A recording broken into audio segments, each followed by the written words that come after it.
الحمد للہ رب العالمین، تعریف اللہ ہی کے لیے ہے جو تمام کائنات کا رب ہے۔ الحمد للہ رب العالمین والصلاة والسلام علی سید المرسلین وعلی آلہ واصحابہ اجمعین۔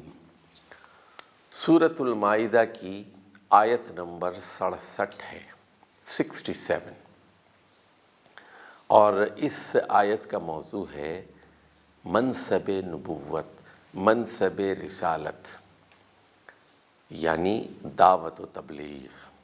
اللہ تعالیٰ فرماتا ہے اعوذ باللہ من الشیطان الرجیم یا ایہا الرسول بلغ ما انزل الیک من ربک۔ اے نبی صلی اللہ علیہ وسلم، اے اللہ کے رسول، بلغ ما انزل الیک من ربک، آپ پر جو کچھ نازل کیا گیا ہے سارے کا سارا لوگوں تک پہنچا دیجیے۔ بلغ، پہنچا دیجیے، تبلیغ کیجیے، ما انزل الیک من ربک، آپ کے پروردگار کی طرف سے جو کچھ نازل کیا گیا ہے اسے آپ دوسروں تک پہنچا دیجیے۔ وَإِن لَّمْ تَفْعَلْ فَمَا بَلَّغْتَ رِسَالَتَهُ، اور اگر آپ نے یہ کام نہیں کیا تو اس کا مطلب یہ ہوگا کہ آپ نے اللہ تعالیٰ کی رسالت کا فریضہ ہی انجام نہیں دیا۔ اللہ تعالیٰ کی طرف سے جو ذمہ داری آپ پر عائد کی گئی تھی وہ ذمہ داری آپ نے پوری نہیں کی۔ اور اس کے بعد تیسری بات اس آیت میں جو کہی گئی ہے واللہ یعصمک من الناس، لوگوں کے شر سے اللہ تعالیٰ آپ کو محفوظ رکھے گا۔ ان اللہ لا یہدی القوم الکافرین، اور اللہ کا یہ قاعدہ ہے کہ بلا شبہ وہ ان لوگوں کو ہدایت نہیں دیتا جو اس دعوت کو ٹھکرا دیتے ہیں، جو اس تبلیغ کی باتوں کو ٹھکرا دیتے ہیں۔ تو یہ تھی سورۃ المائدہ کی آیت نمبر 67۔ اس کے 4 ٹکڑے تھے جس کا ترجمہ ہم نے آپ کی خدمت میں پیش کیا۔ اب ذرا غور فرمائیے، پہلی بات یہ کہ یہاں لفظ ما استعمال ہوا ہے اور یہ نکرہ ہے اور اس کے اندر عمومیت پائی جاتی ہے۔ بلغ ما انزل الیک من ربک، اے محمد صلی اللہ علیہ وسلم، یا ایہا الرسول بلغ ما انزل الیک من ربک، جو کچھ آپ پر نازل کیا گیا ہے قرآن کی صورت میں، حدیث کی صورت میں، وحی جلی کی صورت میں، وحی خفی کی صورت میں، وہ لوگوں تک پہنچا دیجیے۔ آپ اللہ کے آخری نبی اور آخری رسول ہیں، پہنچا دیجیے۔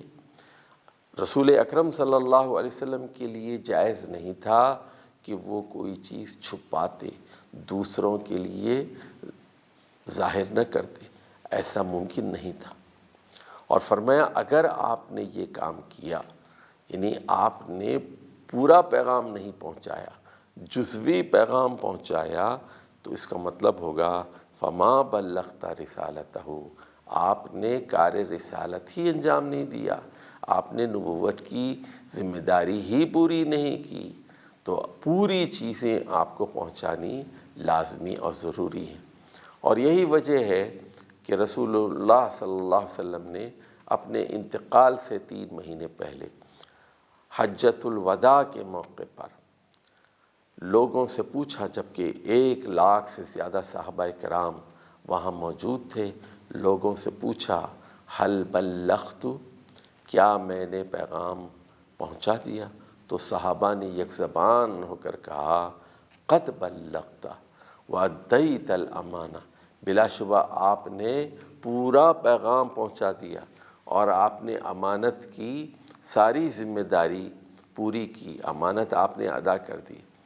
رسول اکرم صلی اللہ علیہ وسلم نے آسمان کی طرف انگلی اٹھائی اور فرمایا اللہم اشہد، اللہم اشہد، اللہم اشہد، اے اللہ تو گواہ رہنا، اے اللہ تو گواہ رہنا، اے اللہ تو گواہ رہنا، میں نے سارے کا سارا پیغام پہنچا دیا ہے، جو کچھ وحی مجھ پر نازل ہوئی ہے قرآن کی صورت میں، حدیث کی صورت میں نے کوئی چیز چھپائی نہیں، سب بیان کر دی، سب کو ظاہر کر دیا، نہ صرف بتایا بلکہ اس پر عمل کر کے بھی دکھایا۔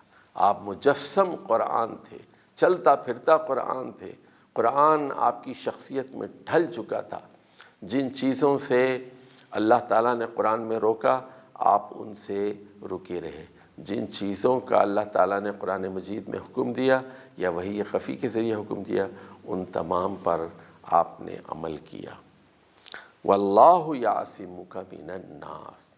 اب یہاں یہ بشارت دی جا رہی ہے کہ آپ گھبرانا نہیں، دعوت و تبلیغ میں اللہ آپ کی حفاظت کرے گا، اللہ آپ کو بچائے گا، اللہ عاصم ہے۔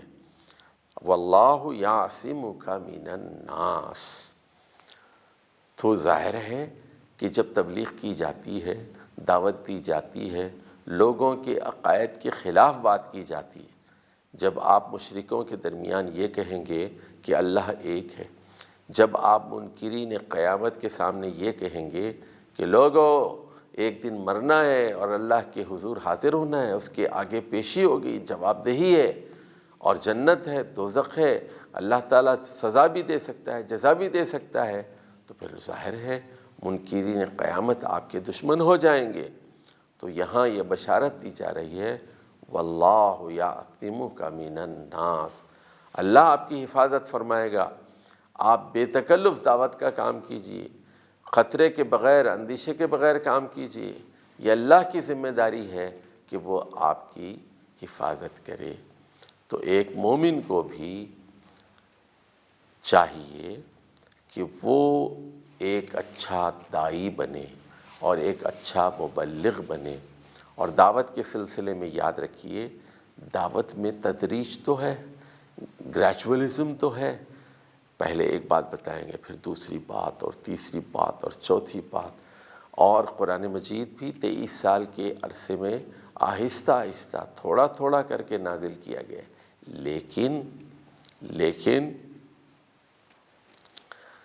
لیکن پورا پیغام پہنچانا ضروری ہے۔ جزوی پیغام پر ہم قانے نہیں رہ سکتے، پورے قرآن کی تعلیم دینی چاہیے، پورے دین کی دعوت دینی چاہیے۔ اسی طرح جو باتیں تمام احادیث میں بیان کی گئی ہیں ان کی دعوت دینی چاہیے۔ دعوت مکمل ہوگی، جزوی نہیں ہو سکتی۔ تو جو داعیان دین ہے اور جو مبلغین ہیں انہیں یہ اطمینان ہونا چاہیے کہ وہ اللہ کا کام کر رہے ہیں، اللہ کے دین کو پہنچا رہے ہیں، اس لیے وہ نہ کسی ملامت کرنے والے کی ملامت سے ڈرتے ہیں اور نہ کسی کی دھمکیوں سے ڈرتے ہیں، وہ اللہ کے لیے کام کرتے ہیں اور ان کی حفاظت کی ذمہ داری خالق کائنات اللہ سبحانہ و تعالیٰ کے اوپر ہے۔ الحمد للہ رب العالمین۔ تعریف اللہ ہی کے لیے ہے جو تمام کائنات کا رب ہے۔